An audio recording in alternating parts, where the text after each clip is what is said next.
তোমার একটা কথা বলি। কি কথা? স্যার তোমার যদি একটা শালি থাকতো তাহলে তুমি তারা কেমনি করে পটাইতা? মনে করে পটাইতাম? ও ও তুমি শুনতে চাইতেছো যদি থাকতো তাহলে কেমনে পড়াইতাম? পড়াতাম হলো এই যে মনে করো আমি তোমাকে বাড়ি আসছি, এখন তো কিছুই আনি নাই, শাড়ি নাই, কিছুই আনি নাই। শাড়ি যদি থাকতো, শাড়ি যদি থাকতো তাহলে আমি কি করতাম? ফল ফুল আবির টাবির এগুলো যা আছে এগুলো আনতাম।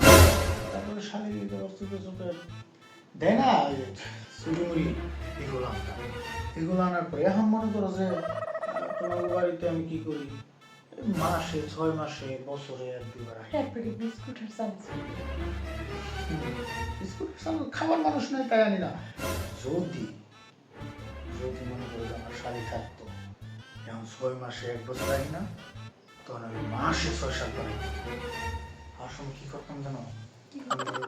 সবাই দেহার লিগে ফল ফলা দেখতাম, তারপরে তোমার বোনের লিগে মানে আমার শালিকার লিগে আলাদা করে জিনিসপাতি আনতাম। এমন করে একদিন মনে করে যাইতাম, এমন করে যাইতাম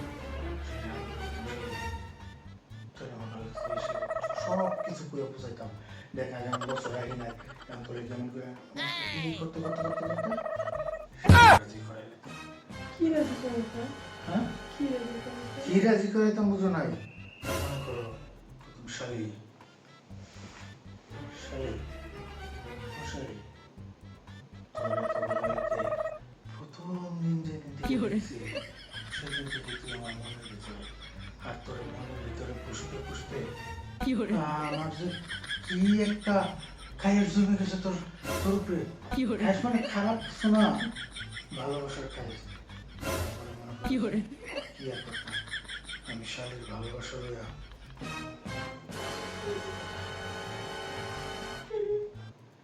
মানে এরকম করতাম আর কি। এরকম করতা তাই না? ওই